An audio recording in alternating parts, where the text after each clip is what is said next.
Now, here's the biggest challenge every salesperson has, every business person has, every entrepreneur has. It's fear. And you heard it earlier. It's fear. It's fear of loss, fear that you might do something wrong. It's fear of the past. Maybe you had a situation where you sat down with somebody, you shared the business with them, and you're all excited about it, and you thought it was the best presentation in the world, and they said no. And all of a sudden you're thinking, oh, I messed it up, I'm never going to do this again. Anybody relate to that? So you have this fear, like fear I'm going to do like I did in the past. So then what do? You don't do it anymore.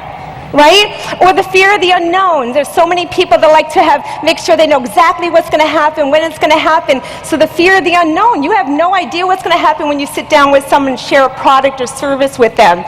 So maybe instead you don't want to have that kind of uncertainty, you just don't go do it. Right? Or fear of failure. So many people think they have fear of failure, but I'm going to let you know, most people do not have a fear of failure, they have a fear of success. Because the fear of failure, you've already failed. You already failed by not trying. So is it a fear of failure? Or is it a fear of success? Like, what happens if I succeed? Oh my God, I might need to do something. I won't be able to use the story anymore. I'll have to make some changes, right? So is it fear of failure or fear of success? And what about the fear of the future or fear of making a mistake? How many people do not go out and do something because you're afraid you're going to make a mistake? Okay, here's what I'm going to share with you.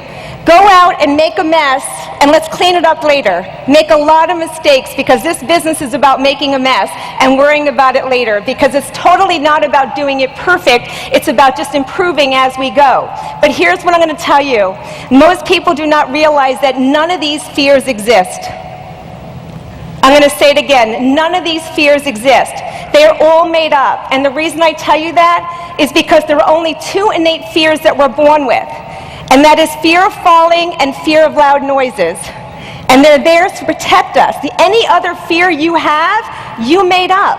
So your fears are either being destructive or constructive. You can use your fears to push you forward, or you can use them to keep you back. It's your choice. Which would you like?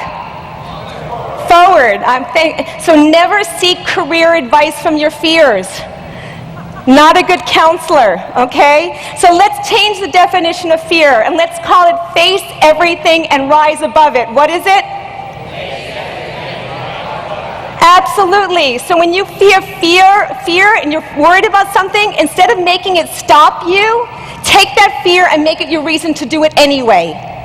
Because you know it's made up. You know it's something you put in your head that you got it so big that you're missing the point of all the great things you want.